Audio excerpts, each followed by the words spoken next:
Major support for Out to Lunch is provided by the law firm of Jones Walker. Established in 1937 with over 375 attorneys and offices throughout the U.S., providing a comprehensive range of services to a local, national, and international client base. JonesWalker.com. And by Business First Bank, with locations throughout the state, including 11 offices in the Baton Rouge area, providing personal and commercial banking, treasury management, and wealth solution services to help clients succeed. Business First Bank. Banking with greater momentum. At b1bank.com.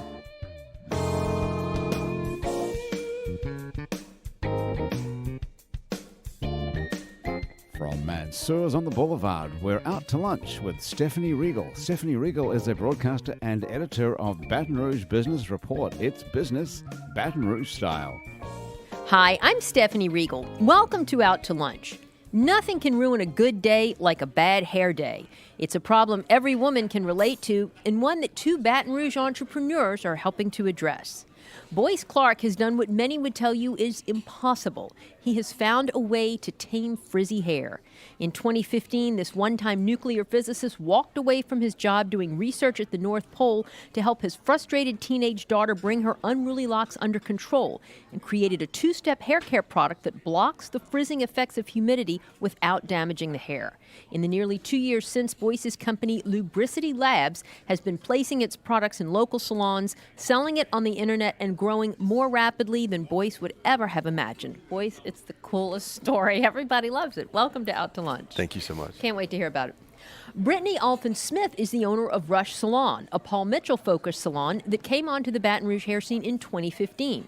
Brittany also has a great dad. Her father, Kermit, was a law enforcement officer turned PI who, upon retirement, helped his talented daughter open her own salon. Today, Rush is something of a family affair. Brittany is the owner, her sister Brenna is the manager, and her dad, Kermit, and mom, Brooke, work behind the scenes and sometimes at the front desk to help this growing business. Brittany, welcome to Out to Lunch. Thank you. Well, Boyce, I want to start with you because your 13-year-old daughter was inconsolable. She couldn't do anything with her hair. You looked at the costly keratin treatments and said, too expensive, not safe enough. So you did what any good dad would do. You came up with your own solution. How did you invent this magical product? Well, as being a scientist, I was looking at her hair, and in the morning, single parent, I would try to brush it to make it tame, to try to tame it, and it would get bigger and bigger. And I would think to myself, why is it doing this? And if the humidity was high, it would grow and be huge. And as a scientist, I would think, chemically, what is happening here? I tried all over-the-counter products, nothing worked. I looked into keratin treatments. I wasn't comfortable with the toxicity profile for a 12-year-old, so I decided I would teach myself about hair. I was on a 21-day trip to the Arctic Circle for work. I went and checked out 2 books on the anatomy, physiology, and morphology of hair, and basically taught myself about hair. And when I came back, I reached out to pharmaceutical companies to get some samples of some fairly cutting-edge new compounds that had come out, and we set up a lab in the kitchen and started experimenting on her hair. Unbelievable. How long did it take you until you came up with the right solution? It was about 6 months of about maybe 3 nights a week. I would mix up different formulas and put one on one side of her head, one on the other. She was not happy about it, believe me. And I would pull a comb through it to see what kind of results we would get. And early on, what happened was it was way too conditioning. So I swung the pendulum too far, and I had to kind of fine tune it. And about 6 months in, we had a eureka moment. And I made 5 gallons of it in an orange Home Depot bucket and thought, I'm good for the teenage years, and sent her to school. Wow. And since then, it's grown tremendously. We're going to talk about that growth in a minute. But tell me this, first of all. You make it sound relatively simple. 6 months, 3 nights a week. I mean, that's a lot of elbow grease. But I'm sure there are a lot of companies out there that have invested a lot more money and R&D and haven't been able to come up with this product. Was it your genius? What was it? I ask myself that question very often. I am clearly not the smartest person in the room. These huge companies that have thousands of PhD cosmetic chemists that Right. are designing products. I feel like maybe they're designing products to sell and market, whereas I had a problem that I needed to have a solution to. So I approached it from a completely different angle. I approached it as a parent that needed to have easier mornings, and as a scientist. And So maybe Clairol just needs a good motivation, a disgruntled teenager, the right? whole necessity mother of invention phrase, I think, really applies to this. That's fantastic. How do you ensure that somebody doesn't take a bottle of your stuff and deconstruct it in their own lab? That's a very real possibility. So our approach has been to try to build the name brand so that we can associate the name Lubricity with our product. So Are you copyrighted, trademarked, protected, however you that is all patented? in process, all happening right All now right, at we're a gonna- breakneck pace. We're going to come back because I know it has been some breakneck growth. But Brittany, you also work in the hair business and also have a scientific knowledge of how it works. You're not just a stylist, but we're trained by Paul Mitchell. What does it mean to be a Paul Mitchell Focus Salon? To be a Paul Mitchell Focus Salon means that we exclusively carry Paul Mitchell hair color and Paul Mitchell products. Basically, if Paul Mitchell doesn't make it, we don't carry it.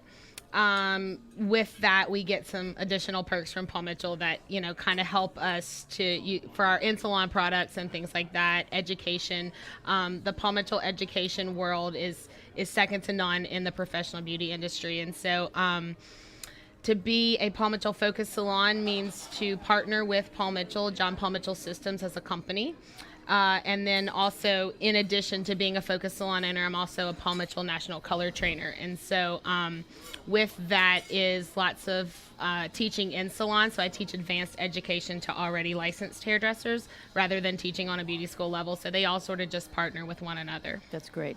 And Paul Mitchell, I know is a very well-known name in the salon world. Like, what kind of market share does it have? Is it one of the largest? I would say it is one of the largest exclusively professional brands in the professional beauty industry. There's been a lot of companies over the past few years who have sold out to some of your over-the-counter grocery store brands. And so we actually have a 350-year trust that says Paul Mitchell will never be sold to an over-the-counter type company. So it's probably one of your largest, I'm not going to rank it, but it's probably one of your largest in the professional beauty industry. Now, Boyce was motivated by his teenage daughter. What got you into the hair care industry?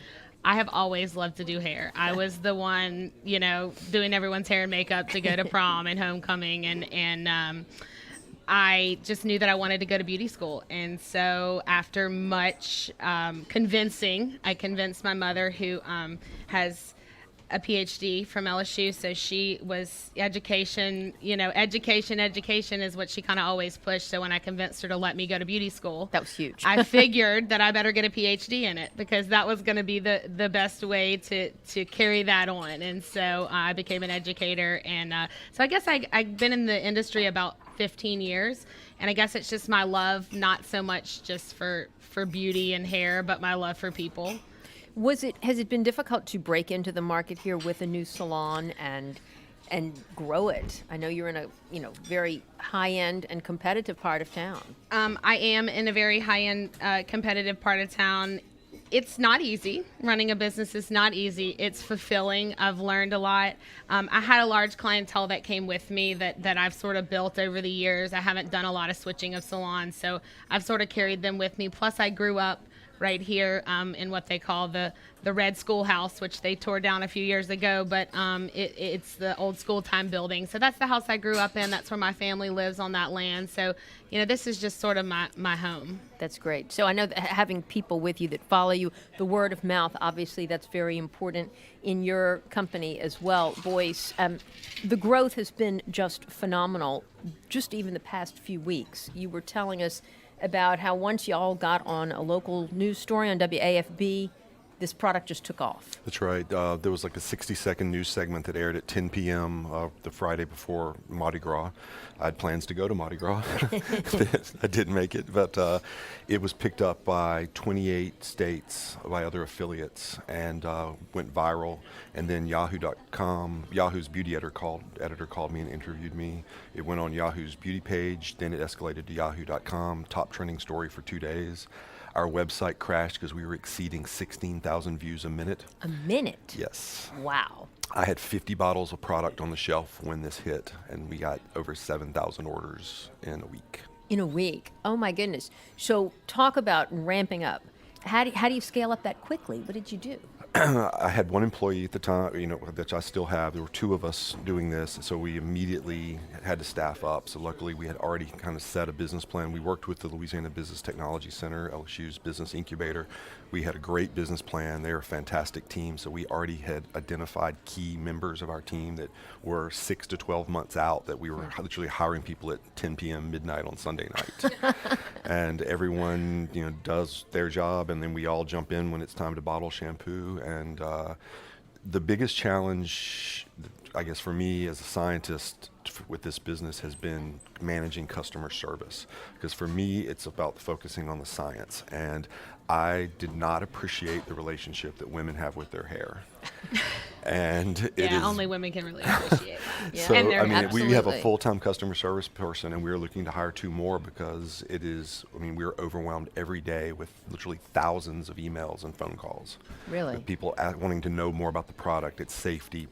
When I designed this for my daughter, I wanted something that was going to be very safe for her and also to be the highest quality possible. Mm-hmm. So all of our ingredients are naturally derived, but I needed it to be effective too. So when many products would have a recommendation of 1 to 2% of something like silk protein, I use almost 10% of it because I wanted this to be something that was going to be literally the best. So what kind of production volume are you doing now, and where are you based out So of?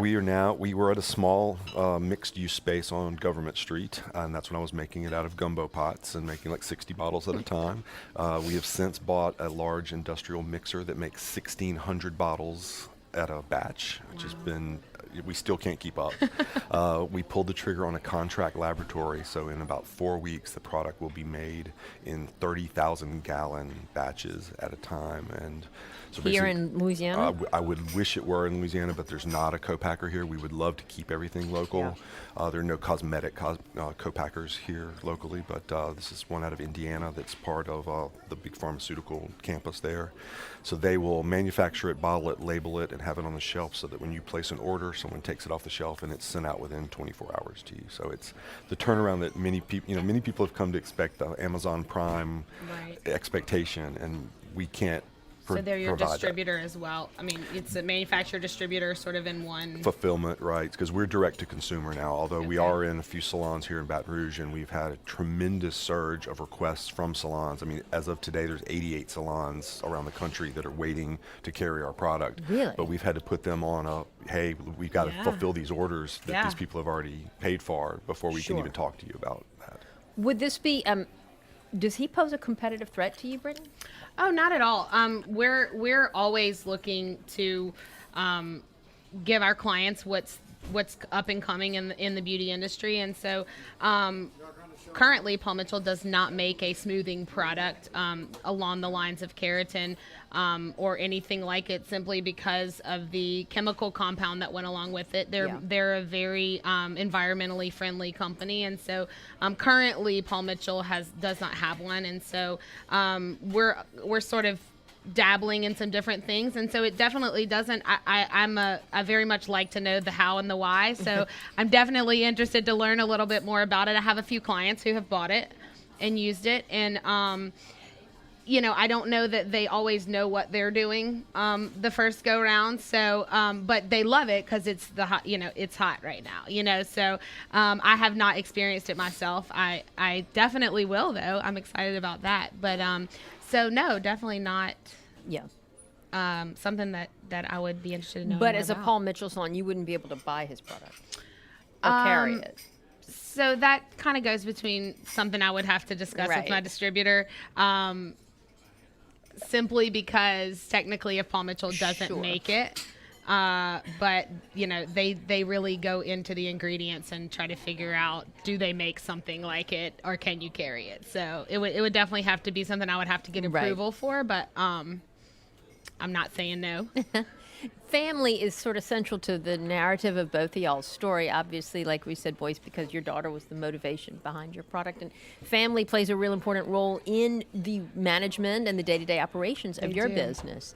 How is it having your sister there right alongside of you, and your mom and dad often in the wings? Well, so it is, we're a very close family. Rush is actually my grandmother's maiden name, so that's where that came from. Very nice. And her grandfather had the first Piggly Wiggly in the state of Louisiana. So small family business. business has sort of run in my blood for a long time. My sister actually doesn't work in the business, so she does all of our health benefits and payroll and all those kinds of things from afar. She's actually a soccer coach, so.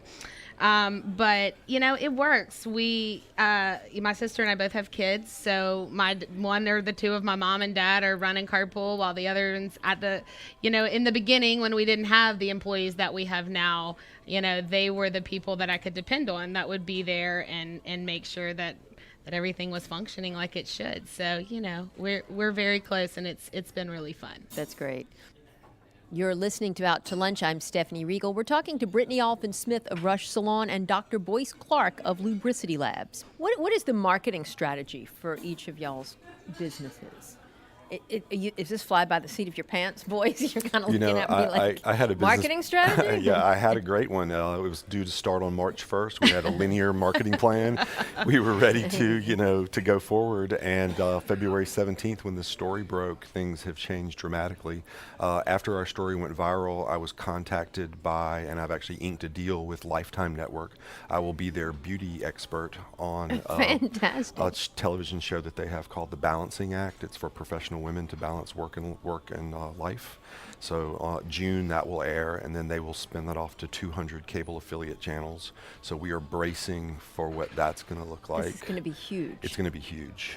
And do you appear on multiple episodes of this show? I'll have one segment. It's that week will be dealing with curly hair. Mm-hmm. So they're bringing me in as the expert on frizzy hair, which again, my PhD's in uranium geochemistry.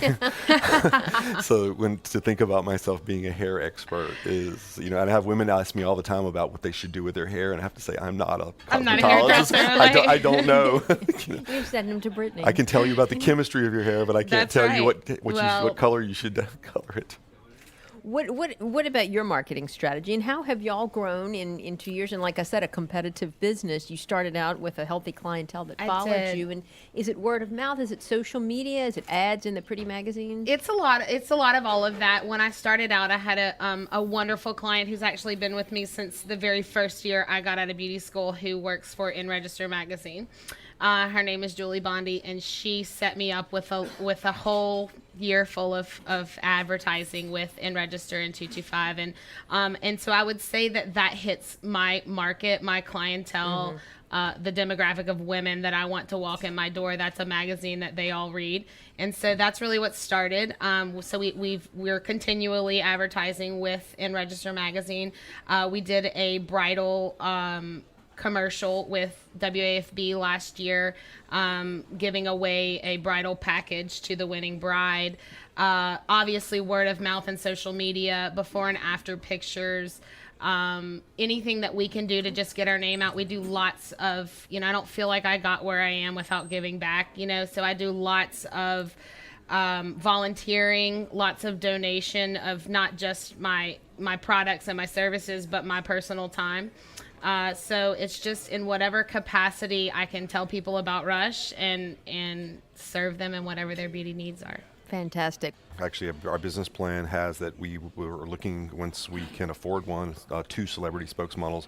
Our product works on the chemistry of hair, and different ethnicities, we all have the same chemistry. Our hair is chemically the same. Okay. The difference is the structure of how it's put together. So the difference between African descent hair versus European descent hair, it's chemically identical, it's just how it's structurally put together. So my product works on all ethnicities. That being said, we see tremendously more significant results on African descent hair because of the way it's structured. So really, our approach is that we would like an African American spokesmodel, celebrity spokesmodel, as well as a Caucasian spokesmodel to kind of hit both demographics. And the one that I have in mind, and I certainly don't know what the price tag associated with her will be, but Alicia Keys. Okay. She's part of the Bear campaign, so we've been seeing her with no makeup, no hair product, and we see what her natural hair looks like. And I'm looking at, it's crazy now that I'm in hair, I see people and I want to go up to them in the store and say, I can help you. Yeah, absolutely. Y'all, what is the Baton Rouge business community like as a place for an entrepreneur or a small business owner? Do you find that we have the resources here and the help that you need, the investors, the lending community? I think so. definitely feel like we have the heads of hair. So I think that's the first thing. There's a lot of salons, so I'm in a little bit of a different kind of a business, Right. Because there's a lot of salons, so it's not so much about being competitive or competition, but just creating your own environment. As far as the availability, there are some grants for business women, for small businesses, things like that. Like he's talking about through the LSU incubator. There are definitely some opportunities there for that.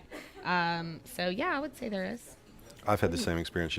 I, as a scientist, I worked as a consultant to the energy industry. So I was traveling the world as working for a huge corporation, multinational corporation. So when I decided to try to start my own company, I didn't know what. I'm not a business person. I wasn't business trained.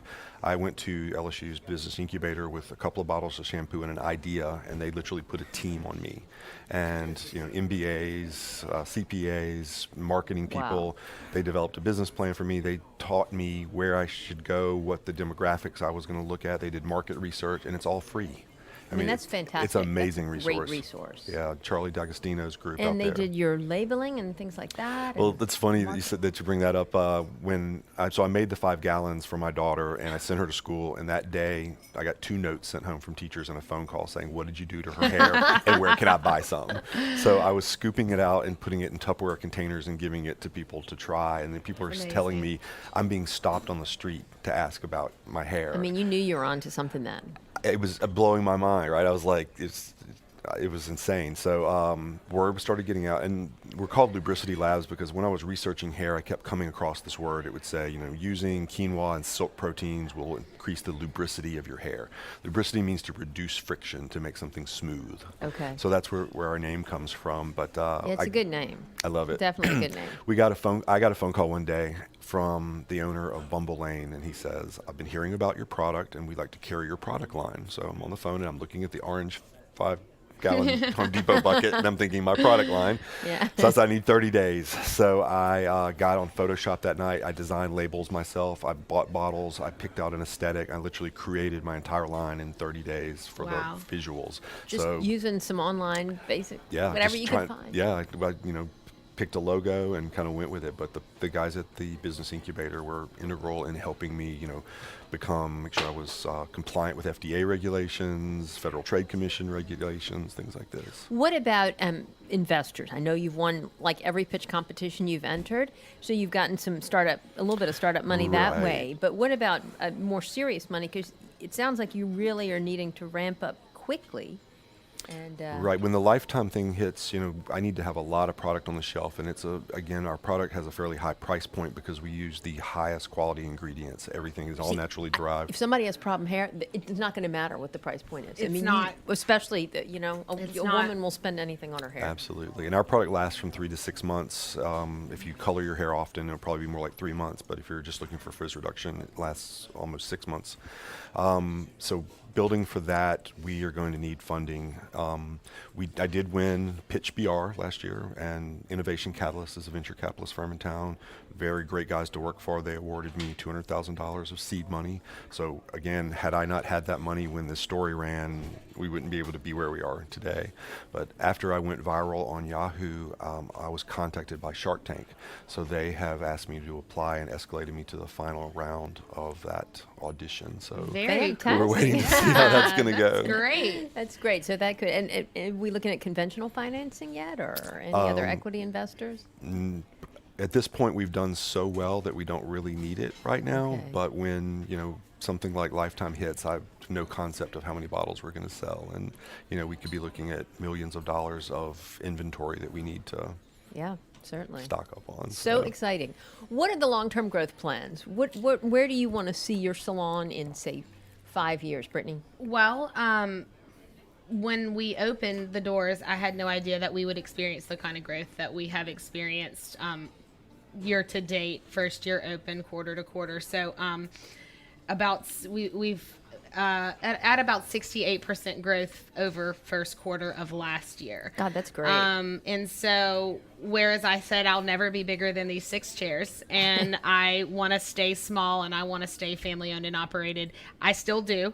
But I have some other ideas. I think we have a male market here in Baton Rouge that's being hit in some places, but not necessarily being hit from that barber shop perspective. I don't want to let everything out of the bag, but so if I had a long-term plan, I definitely don't want to leave my location. I love my location. Maybe be able to get another 2 chairs in there. Other than that, we'll leave it at the size that it is, and maybe explore some of the male market and what we can do there. Excellent. All right. And what about you, Boyce? What is your exit strategy? So we have a magic number of 7 employees that we don't want to grow beyond because we want to keep it as a small core group. The 4 of us finish each other's sentences at this point, and we work so well together that we're envisioning that once we have a co-packer that's like a contract lab that would manufacture the product, label it, bottle it, and house it, you place an order, it gets shipped out, we would just be managing that and then managing the brand. I am interested in spinning off potentially another brand called Dr. Boyce Clark, and it would be a very high-end premium brand where you would potentially send in a sample of your hair, and I would analyze it under the scanning electron microscope, chemically decompose it, and design a custom product for you. Fantastic. Very interesting. I'm also interested in skincare. We may go to skincare next. There have been tremendous advances in anti-aging compounds. So. Wow. Well, Boyce Clark and Brittany Allphin Smith, y'all have great stories to share. Who knew Baton Rouge was such a hotbed for hair care entrepreneurship? So congratulations to you both, and good luck with your continued success. Thank you so much. Thanks for joining us today on Out to Lunch. My guests today on Out to Lunch have been Boyce Clark of Lubricity Labs and Brittany Allphin Smith of Rush Salon. You can find out more about Lubricity Labs and Rush Salon by following the links on our website. It's batonrouge.la and wrkf.org. Today's show is recorded live over lunch at Mansurs on the Boulevard in Baton Rouge. Mansurs is open for lunch daily from 11 to 2, for dinner nightly, and for brunch on Saturdays and Sundays. The producer of our show is Grant Morris. Our technical producer is Eric Merle. Our associate producer is Peter Raschuti. And our Baton Rouge business consultants are Charlie D'Agostino and Ann Edelman. You can see photos from this show on itsbatonrouge.la and on our Facebook page. These photos are taken by Ken Stewart. All the music on Out to Lunch is composed and performed by Mitchell Foreman. You can find more of Mitchell's music wherever great jazz is streamed or sold and at mitchellforeman.com. You can get the show as a podcast, you can listen to past shows, and you can keep up with us on all kinds of social media by going to our websites, itsbatonrouge.la and wrkf.org. Out to Lunch is a production of INO Broadcasting for itsbatonrouge.la and WRKF 89.3 FM. I'm Stephanie Regal. Thanks for joining me. I look forward to meeting you again next week around the table here at Mansurs for more business Baton Rouge style on Out to Lunch. Major support for Out to Lunch is provided by the law firm of Jones Walker. Established in 1937 with over 375 attorneys and offices throughout the U.S., providing a comprehensive range of services to a local, national, and international client base. JonesWalker.com. And by Business First Bank, with locations throughout the state, including 11 offices in the Baton Rouge area, providing personal and commercial banking, treasury management, and wealth solution services to help clients succeed. Business First Bank. Banking with greater momentum. At b1bank.com.